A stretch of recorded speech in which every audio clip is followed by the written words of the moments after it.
If you love chilling mysteries, unsolved cases, and a touch of mom-style humor, Moms and Mysteries is the podcast you've been searching for. Hey guys, I'm Mandy. And I'm Melissa. Join us every Tuesday for Moms and Mysteries, your gateway to gripping, well-researched true crime stories. Each week, we deep dive into a variety of mind-boggling cases as we shed light on everything from heists to whodunits. We're your go-to podcast for mysteries with a motherly touch. Subscribe now to Moms and Mysteries wherever you get your podcasts.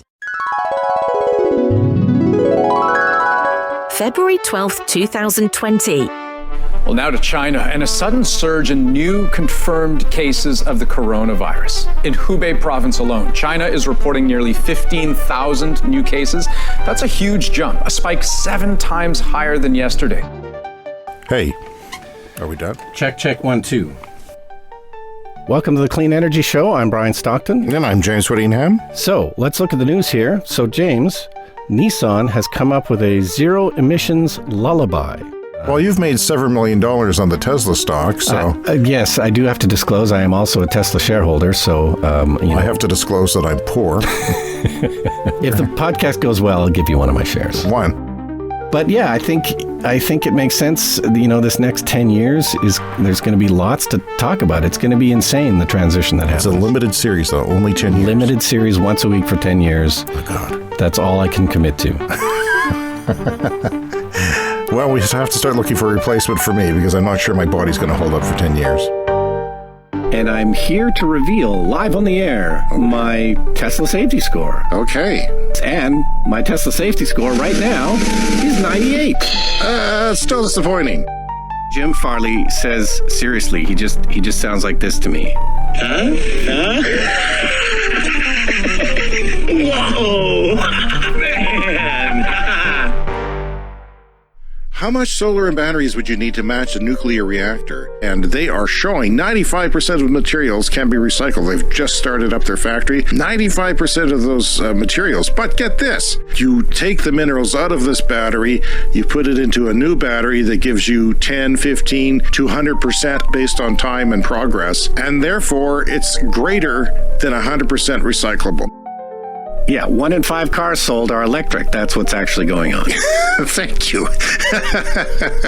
Internal combustion engines, done. It's done, Brian. They've banned internal combustion engines. Was that an AI version of me, or did you cut clips from the show? No, that's an AI version of you. I was sure it worked out very well. I don't need you anymore. It sounded really good. Here's some examples. Hi, I'm Brian Stockton. I'm a huge Elon Musk fanboy, and I really like his ideas on Jewish people. 8,800 dead pigs are needed to power a Paris to New York flight using only waste biofuels such as animal fats. Is this an Onion headline, James? No, it's not an Onion headline.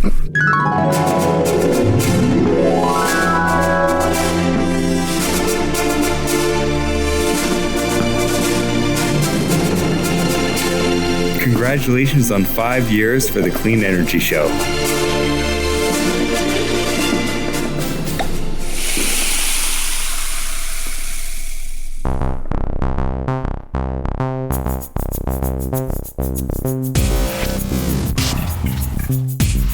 Hello and welcome to episode 249 of the Clean Energy Show. This is a special 5th anniversary episode. I'm Brian Stockton. And I'm James Whittingham.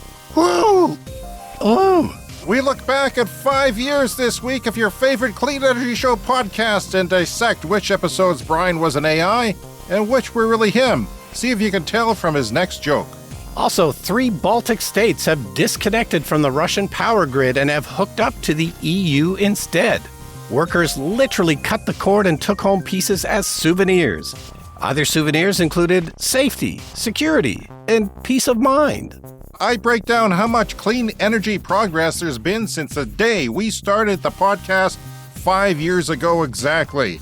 You will not believe the progress, neither did most of the clean energy analysts in 2020. Renewables provided a full 90% of new U.S. grid capacity in 2024. 81% of this came from solar, while surprisingly, 2% was from hamsters running on those tiny little wheels. All that and a whole whack more on this special anniversary edition of The Clean Energy Show. And also this week, after we hit the hour mark. We're going to transition to the Patreon episode for our Patreon Clean Clubbers. I have stories over there for the importance of solar in Gaza, which is incredibly high. I noticed from watching footage that there was a lot of solar. Well, I went and discovered why. And we also discuss a recent episode of The Daily where a reporter in China explains how Chinese automakers got to where they are in just 5 short years, Brian. Yeah, lots to go here. This is an unusual setup here. James is in person with me here in the bomb shelter. We've set up 3 cameras. We've been doing tech support for the last hour, trying to get all this running. It's running, and, let's keep it going before it all shuts down. Yeah, we have no staff. So exactly 5 years ago, we were here in your bomb shelter with the intention, I guess, of doing it every week. My Leaf had a heater back then. I joyously rode across town, and it is the other end of town. And we sat down and did the podcast every day. And then it was, we did 5 shows here. I went and looked at the archives. And yeah, there's a video tour of Brian's bomb shelter where we are on our Patreon page for free for everyone. Go have a look at it. And 5 shows. And then came March 18th, 2020. Episode 6, we were in social isolation. And I'm James Whittingham. Brian, welcome to the end of the world. How are you doing? I'm good. How are you? I don't know what you're referring to. Is there something going on? You've not been out of your bomb shelter? You have to leave. Listen, I've been in the bomb shelter with Jared Leto for the last week. By the way, we should mention that we are social isolating socially. Yeah, and, there's been a lot of jokes going around on the internet, people on Twitter making jokes about, starting a podcast while they're in quarantine. Screw them. We're way ahead of you. We're way ahead of the curve. This is episode 6, I believe. So wow. We're 6 weeks ahead of the curve. We should be good by now. It's good to be here. I don't have to wear pants. There's not that social pressure to wear pants. Yep. I'm wearing pants, but Jared Leto is not. All right. Well, we stayed apart, Brian. For simplicity, we got that well-oiled machine going. It's weird to look at you. Yeah, it is. It's great.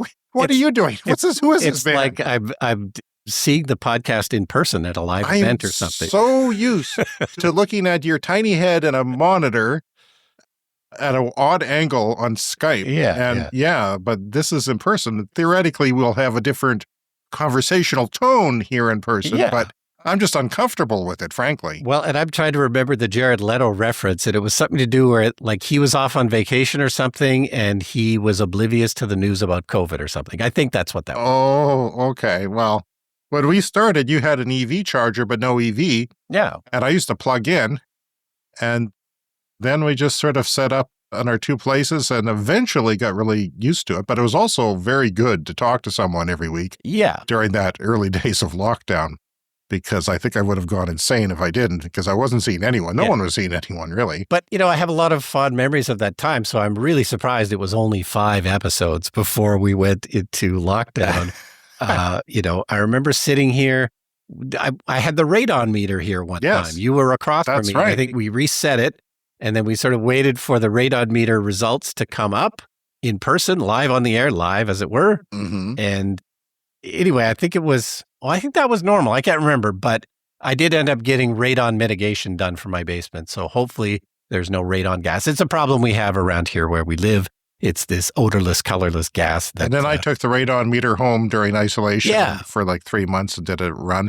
Then I found out I had a 1-inch hole in my wall that may have negated the whole thing. But I remember your chair was hard. You've graciously given me an ass pad for this week, and it's made a huge difference. Yeah. Compared to my memories of here. Yeah. Because I remember getting sore. And we only did half-hour podcasts back then. Yeah. They slowly stretched out into an hour. Yeah. And the idea was keep the chairs uncomfortable so it'll keep us on pace and keep things rolling. And we'll want to wrap it up because the chairs are uncomfortable. But we did get a lot looser over those 5 episodes, I think. Yeah. Yeah. And I do like doing it in person. I don't know if we're going to keep doing it in person because it is a bit of a hassle to set all this up. It's a hassle. We're so used to doing it. But, I always hate the delay of talking to somebody over a Skype connection. And we've gotten it really good where it's a very small delay, but still, Weird making actual eye contact with you. It's so weird. It's like, I'm not comfortable with it. It's like You're too close. Yeah. We need a bigger table. Or like you need to be looking at something else. Yes. I don't know. I need a picture of you on the monitor to make me comfortable. I'm used to looking at a tiny picture of James here. But anyway, we've got a 3-camera setup. Hopefully it all works out. Sure. Okay, so I thought this was a good 5th anniversary type story. I was at the local coffee shop yesterday, and I was getting up to leave, and my friend Philip was there. I see him there occasionally, and he wanted to stop and talk to me, and he said, "Hey, I've got this friend in Ottawa," and he just asked me, "Hey, do you know Brian Stockton? Because I listened to his podcast." Wow. And I just love stories like that because we know we have download statistics, so we have a rough idea. There's people out there listening to us. We don't always know who they all are. That's right. We know that there's people listening to us, but I always love those kinds of interactions that actually prove that people are listening to us. So shout out to Philip's friend in Ottawa. I don't know his name, but he knows who he is. Thank you for listening. And yeah, I don't know. Let's keep it going. I'm going to play some old elements here from the show that are now retired. This is the retro lightning round. The Clean Energy Show lightning round. And that brings back memories. And we will have the lightning round later in the show, as always. And by the way, I'm introducing a Patreon contest. If you sign up for a free Patreon account and join our Patreon, I guess, for free, you will have a chance to win a 1-year Clean Club membership in March.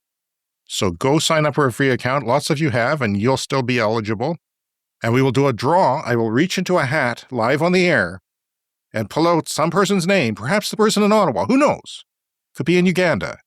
And someone will get a free year of Clean Club membership on our Patreon, where you get our bonus episode, which we'll be getting into later today. And yeah, and there's also, remember, a brief video tour of Brian's bomb shelter. Yeah.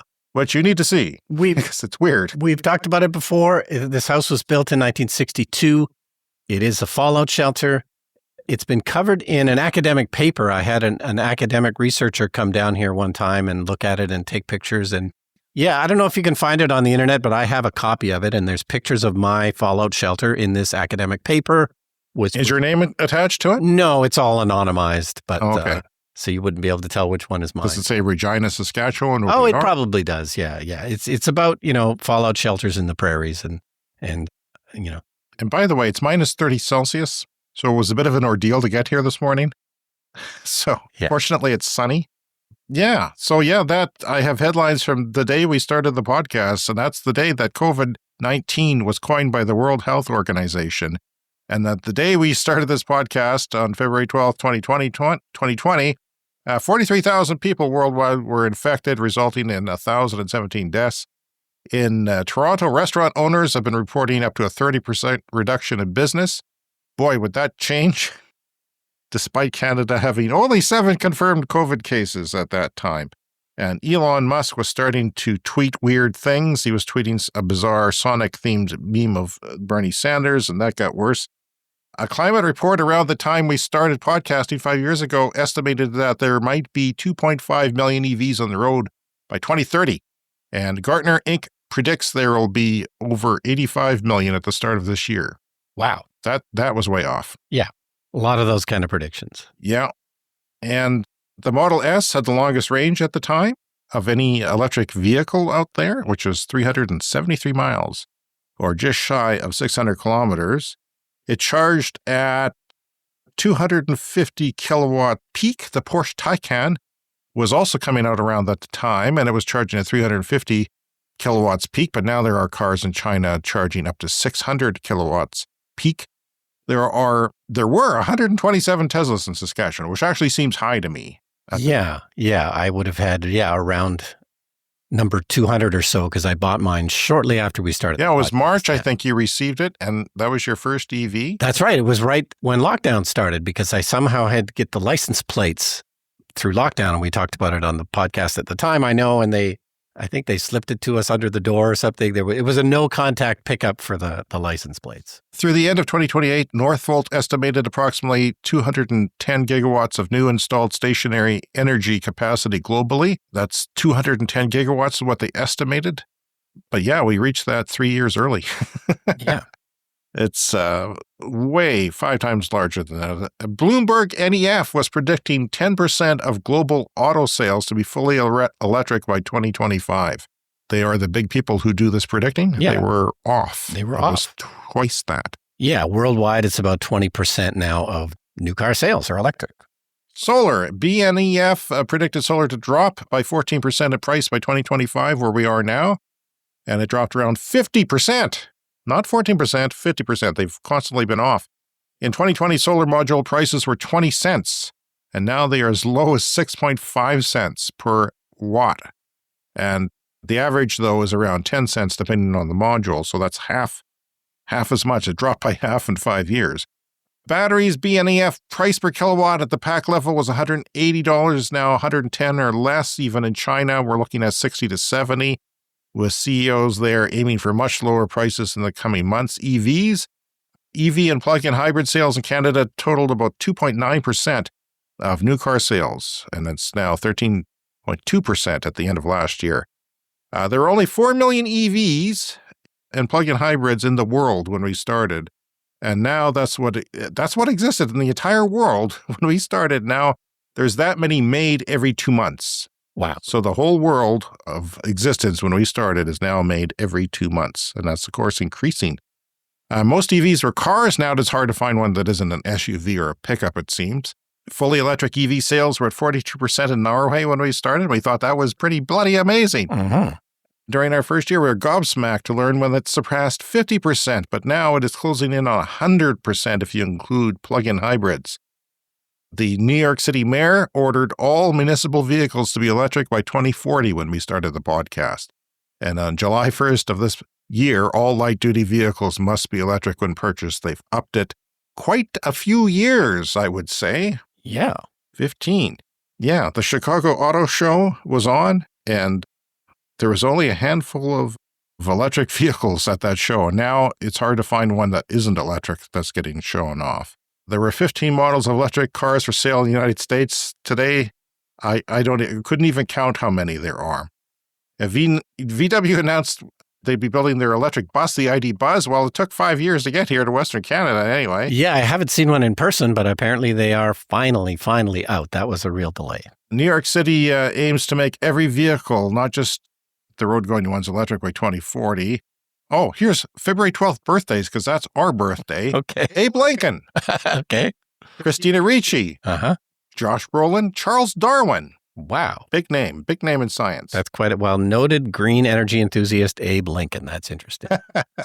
Here's one of my favorite stories from the show, shortened for TikTok. This is about how the 80s band Aha, that you had, helped Norway become electric and why they are almost at 100%. What happened was back in 1989, two members of the group, they were in Switzerland and they bought a homemade electric car. It was somebody had taken a Fiat Panda, a tiny little car, converted it to electric. It only had 45 kilometers of range, but they bought it and they took it back to Norway. And then they got back to Norway and they found that there was no way to register an electric car. Like they didn't have a category for it, and they need to have a category for all of these things. But since it had a propane heater in it, like a motorhome, they were able to register it as a motorhome.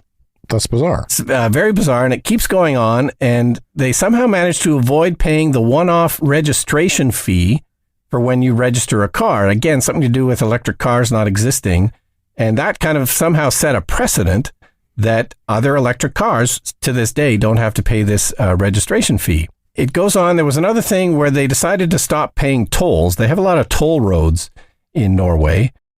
Some of my other stories that are favorites, the Tesla network opening to everyone, doubling chargers for everyone, and I actually made use of that. I have the adapter for that. That was a huge story. Battery recycling becoming a reality, because to this day, you still see news reports. Like I saw one yesterday of a guy in Utah who's got solar panels on his roof, a real groundbreaker, because Utahians are getting into EVs, but he says, I'm not buying one. The batteries, what do you do with them afterwards? Well, he didn't know, and the reporter didn't bother to look it up. That's just the case all the time. They are more than 100% recyclable, because the batteries that go into 95% of the materials are recycled. The minerals are recycled from those batteries right now, and it's only going to get better.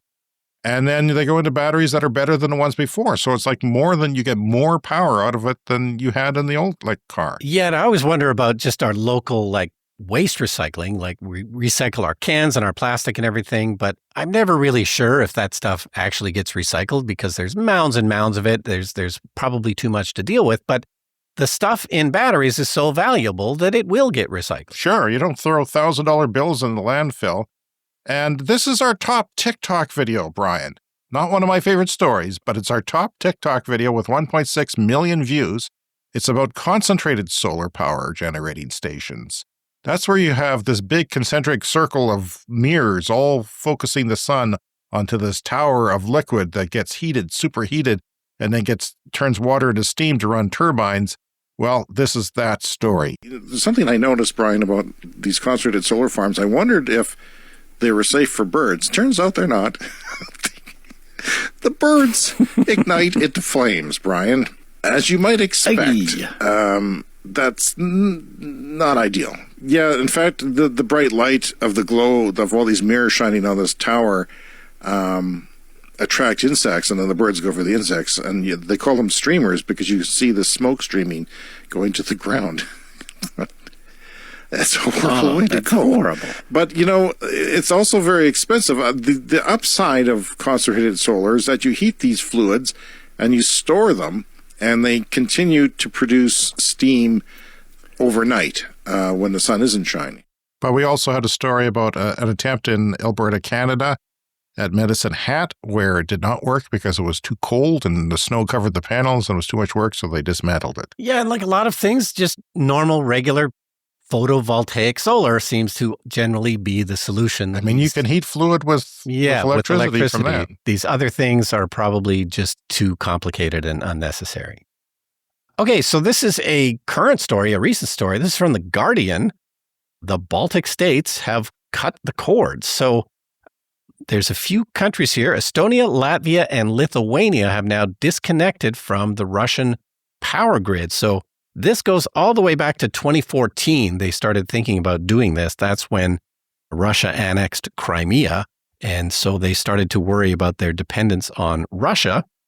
So, yeah, they've now done it, and they've now synchronized with the EU grid this past Sunday. So they literally cut the cord, and Russia's, the workers at the Russian border, they went up and literally cut the cables and then chopped them into pieces, and there were bystanders, and they handed them out as keepsakes to people, onlookers, and everybody was cheering. And Latvia's energy minister says, we will never use it again. We're moving on.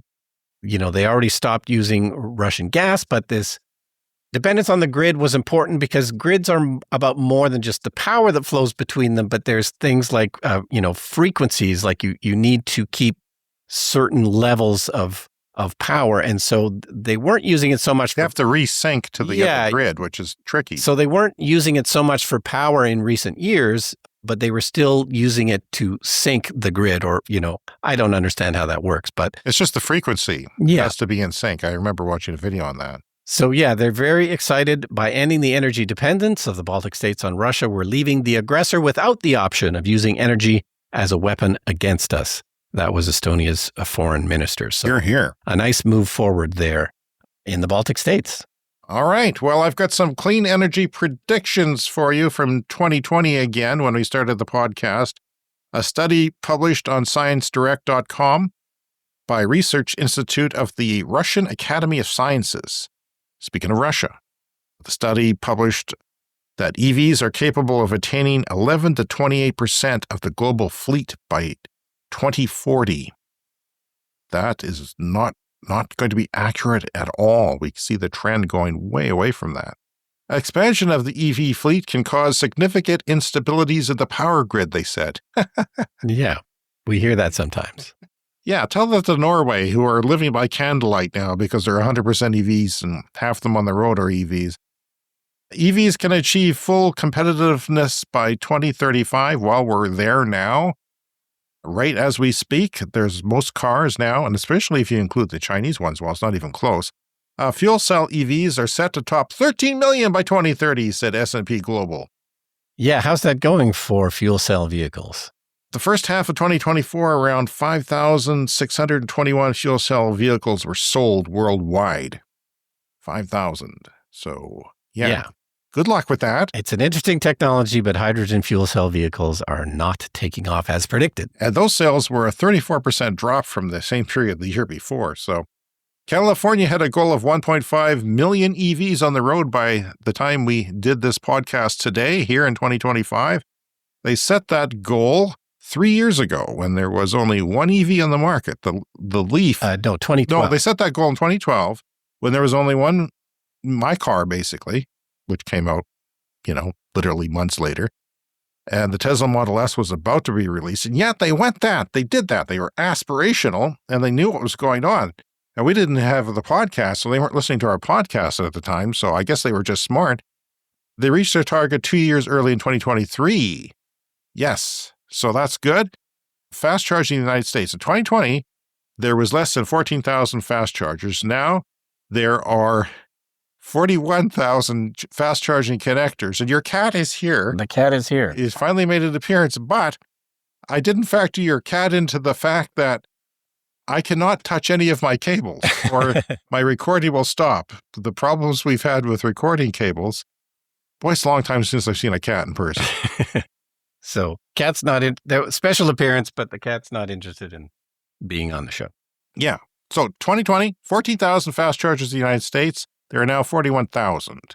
So that's pretty significant. In Canada, in 2020, there were 2,000 charging points. Now there are 33,000. We were way behind. Yeah. And things are a lot better here now. Brian owned 0 EVs in 2020 February. Now he owns 2. Yeah. And it's his third one. Haven't been to a gas station in, like 4 years or something. No, you don't buy the lottery tickets and the cigarettes? Where do you get those? Well, I go there for car washes. Yeah. My son was bragging about a $7 car wash in Surrey, Vancouver area. And I said, was there a gas station there? And he said, no. Well, that would be perfect for me because I have to pay extra money because we don't buy gas. We don't get the $2 off to buy gas. That's one of the disadvantages of having an EV. Solar, when we started podcasting 5 years ago, yeah, the BNEF was way off in their predictions, and they've gotten better, though. Yeah. People are starting to understand that these are S-curves of adoption. They are not linear. So things are improving quite a bit. 2,000 gigawatts of solar worldwide. India's predicted to have 80 gigawatts of solar. 2 days ago, they hit 100 gigawatts, but that will practically double basically what they have in the pipeline. And Electric's headline for the debut that we started was, Tesla has started the deforestation process at Gigafactory Berlin. And that did not go well. World Bank said 11% of the world lived without electricity in 2020 when we started. Now it's down to 8.5%, even though the world population has expanded. That's good, but we can do an awful lot better. China EV exports in 2020 were China vehicle exports were 1.1 million. And in 2024 right now, last year, they were 6.4 million. Of course, that's come a long way, and I'm going to talk about that on the Patreon podcast. Car safety, Brian, is something, this is the last vestige of what my doubts were about China vehicles. Are they safe? Yeah. Are they reliable? And I had no idea. And of course, I had bias against it. I made assumptions. A lot of people do. Well, Kyle Connor, the YouTuber who went there, has a lot to say about that. And he said, because this is the number one of the big comments he gets in his comment section is, yeah, they're great cars, but are they any good? Are they safe? Well, here's what he had to say. That has been the number one comment, maybe not the number one, but the top 5 comments we've received on our stuff, which is like, yeah, the Chinese car is very technologically advanced. We get that. They're really, really flashy, but they're not safe. This is what our viewers, some of our viewers, they're like, can it possibly be safe? And I brought up a couple points to share. Now, Zeekr X is a great example of a new Chinese car that is the safest electric vehicle tested in 2024 by Euro NCAP. Really? It's safer than Porsche Macan EV by quite a bit, according to their testing. So Geely Group really amazing safety, but also BYD. The BYD Tang EV received a 5-star safety rating from Euro NCAP, demonstrating exceptional performance in crash protection and advanced safety technologies. Another car, Neo ET5, achieved a 5-star Euro NCAP in 2023, a notable 96% score in the adult occupant category, making it one of the safest vehicles tested that year. And, the list goes on and on. And I think the biggest thing I learned about spending time in China is the buyer of a Chinese car is way more concerned about safety than a Western car buyer. Really? Yeah, so when people go and buy cars here, like safety, half the people don't even think about it. So there you go. China, it is not unimportant in China. It is very important. It's more important than it is here, and the cars are safe. Yes, and we're talking about this because China has figured out how to make cheaper EVs. They're the only ones that have really conquered it. And we're not seeing them so much here in North America, but of course they are exporting to lots of different places. And it proves that EVs can be made at scale and that they can be cheap.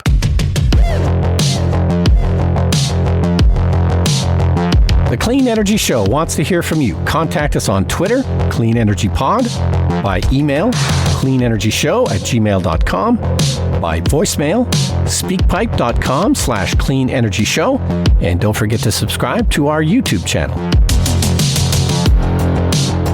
Okay, so we got a story here from Electrek. More statistics for you because we are very much looking back on how things have changed since we started the podcast and in generally over history as well.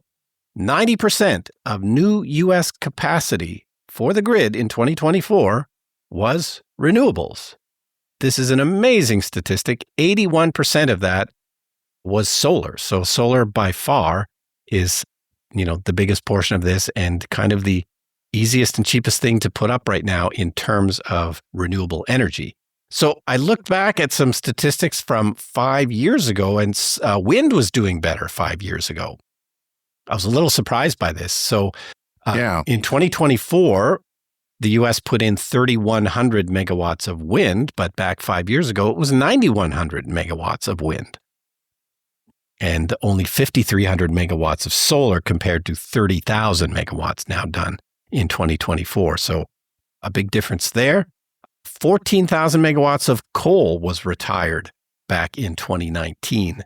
And this year, only 2,300 megawatts of coal retired, but that's hopefully because a lot of it is already gone. So the more coal that is gone, the less that can be shut down. But then I came across this amazing statistic from Our World in Data, which is just a data-driven organization and website.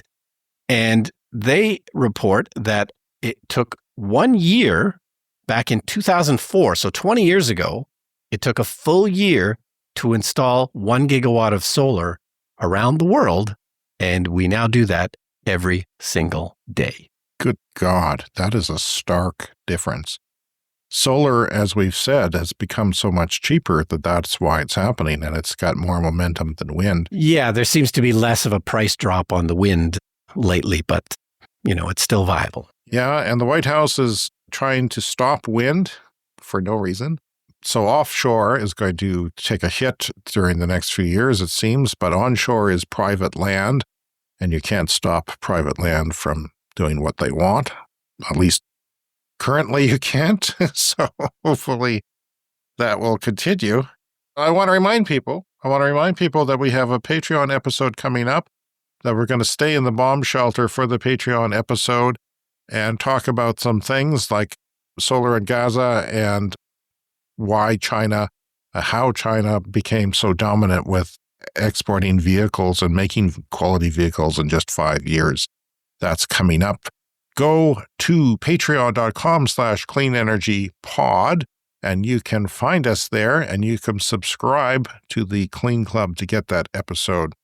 But you can also subscribe for free just by setting up a free account and following us, and then we will have your name and email address, and it will pull it out of a hat, and you'll win 1 full year of Clean Club stuff.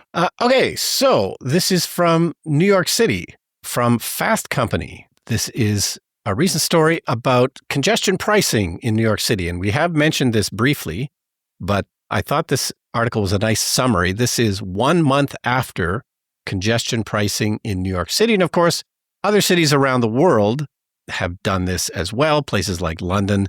It's an extra charge, basically, to drive your car downtown. So what they're really saying here, after a month, 1 million fewer cars. Really? Wow. Over that month in Manhattan. So this is absolutely working. It's less congested, it's less noisy, and it's less polluted. So yeah, I'm a big fan of this kind of thing. You know, when this happens in other parts of the world, people realize how clean the air is, and they say, well, we're not going back. We don't want to go back. So, yeah. And then how quiet it is. No, in cities, often they will turn some streets into pedestrian malls, and that always turns out to be super popular. Nobody wants to turn those back into a road after that. You know, cars have ruled the day for the last 100 years, but hopefully, you know, those days are ending. All right. Well, it's time in the podcast schedule to give a shout out to our Patreon members, who some of them get weekly and some of them get monthly shout outs. So let's go through that. Green Bastard, Ryder, Brett Routley, you are on our Clean Club executive. In the Clean Club Plus, Bob Armstrong and Wes S. Clean Club members currently are Andy Fessler, Joss Ennigan, Sean Hines, Timo Kellenberger, Peter O'Donnell, and Weldon Penner. Thank you, everyone, including you people who just are at a lower supporter level and don't get your shout-outs. We really appreciate you. Yeah, we go there, help us out, and get extra material. Whether you want to pay for it or not, we have all of our social media stuff there, and we will be right back.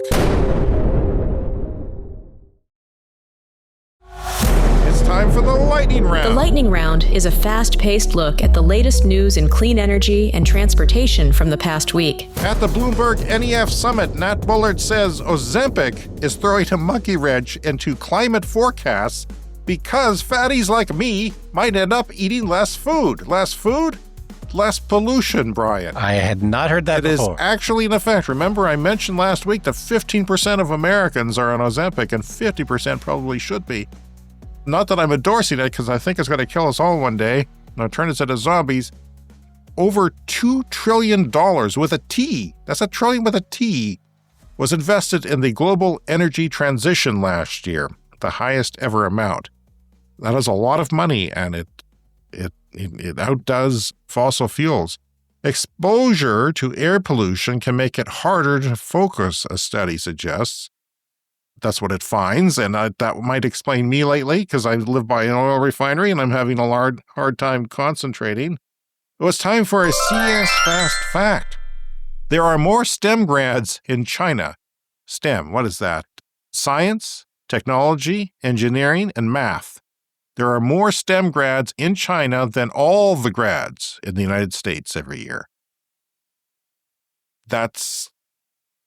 It's got to tell you that we're screwed by China. Like, they're going to dominate us, and we have to come up with a plan, and I don't know what's even possible because, yeah. There's only so much we can do. We're just one podcast. we can't. We can warn people. Yeah. We can warn people. There are so many engineers in China, they actually get hired for cheap. This is what I'll talk about on the Patreon podcast, too, because it doesn't matter, because housing becomes very cheap there as well, and you don't need to earn a lot of money, and you can go buy your EV, because those are cheap. Carbon brief analysis, UK would need a forest twice the size of London to offset the new airport expansion. So, yeah, to offset that, you need a forest twice the size of London. Global EV battery market share in 2024. Here's the roundup that we have in now. CATL, the world's largest battery maker, they are in China, is 37.9%. Let's call it 38. And BYD is at 17.2. And here's the interesting thing. CATL continued to remain the world's largest power battery maker 2024, but it's getting bigger. The percent of the old is bigger, so they're really dominating. The 699-year-old Oxford University has replaced its gas heating system with heat pumps. I imagine, when they first got gas, that was revolutionary compared to whatever they did. It was probably not heated by a stinky fireplace in the corner. At best. So yes, they are changing to heat pumps at 3 accommodation buildings. This will reduce the college's largest source of carbon emissions, the heating. How much energy does ChatGPT query consume? If you ask it something, 3 watt-hours per query. Well, that's not terrible. 3 watt-hour, depends what you're asking, though. However, in this week's Gradient update, we find that it is probably 10 times less than that for a typical query today. They're getting more efficient with their updates, which is good. The internal combustion engine Chevrolet Blazer, which is a popular vehicle, you see them all over the place here, will be phased out in North America by GM to make way for more EVs. And you can read about that on caranddriver.com. Fossil fuel subsidies are now more than $1.2 trillion US just in the G7 countries. Just in the G7 countries, $1.2 trillion for fossil fuels. That is insane. That is absolutely insane. Yes, and we have talked about that over the years, and I don't recall that number ever getting smaller, even though we should be well past it's insane. The age of subsidizing. I think you can solve world hunger with that. I've seen figures like that, and then decarbonize the world for not much more than that, at least on a yearly basis. Oh, it's time for another CES Fast Fact. A single aircraft fueling hose delivers more joules of energy per minute than a nuclear power plant. Okay. So suck on that one. The energy density of liquid fuels is incredible. Well, and that's why we've ended up with gas cars for such a long time, because you can get a lot of energy out of a gallon of gasoline. But of course, there is a side effect, and that side effect is global warming. Throughout 2024, wind and solar generated a record third of Chile's electricity, more than double what they did in 2019. That's pretty good, Chile. And finally this week, BYD will enable advanced driver assistance features in almost all future models at no additional cost to buyers. In other words, it's like a seatbelt. It's just going to come with the car. We're talking Tesla self-driving pretty much, just for free. And what they charge $15,000 for that in Canada? Well, you can buy a car for that in China, and then it comes with the free self-driving built in. That's incredible. This is a pretty aggressive move, Brian, and it's going to challenge Tesla and all their other domestic rivals in China, where it's a cutthroat electric vehicle market. BYD plans to install on its entire model lineup, including the sub-$10,000 Seagull budget hatchback, even that one.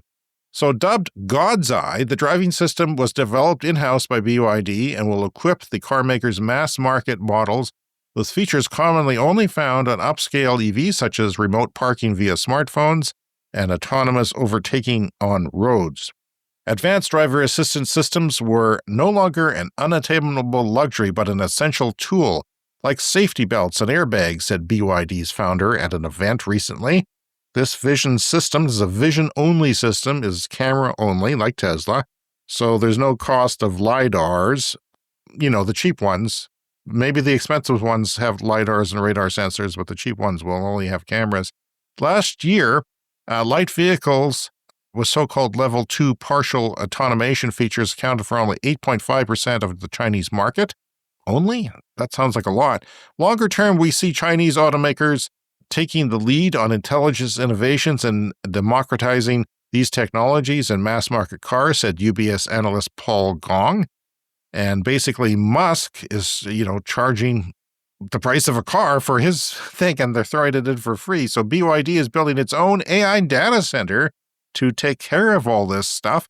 It has 5,000 engineers working on advanced driver assistance systems. It has China's large auto cloud data set to train ADAS models, and BYD says L2, level 2 automated driving plus ADS will necessarily be a necessity on all vehicles starting in 2025. And it will be as common as seatbelts and safety bags in 2 to 3 years. That was a game changer in our world. I'm old enough. We had a car when I was a kid. One of our cars was a 1960 Ford station wagon. And I remember reading the owner's manual, And seatbelts were optional in that 1960 model. And we had the seatbelts in our version of that car. But yeah, obviously cars need to get a lot safer. And all of this is coming. That's it for this week for the Lightning Round. Remember to stay tuned for the Patreon podcast if you are a Clean Club member for more. And yeah, you can contact us, cleanenergyshow@gmail.com. Around social media, Clean Energy Pod. Join the Patreon, which we've talked about this week. And the merch store. It's all there. Okay. Thank you to all our Patreon members who are Clean Club executive members. And Down, we thank you, and we will give you shout outs on the video podcast as well. You can also get ad-free episodes there in addition to our bonus podcast and lots more perks. We'll see you again in 7 days. Thanks for tuning in to our 5-year anniversary. Yeah, see you next week and for the next 5 years.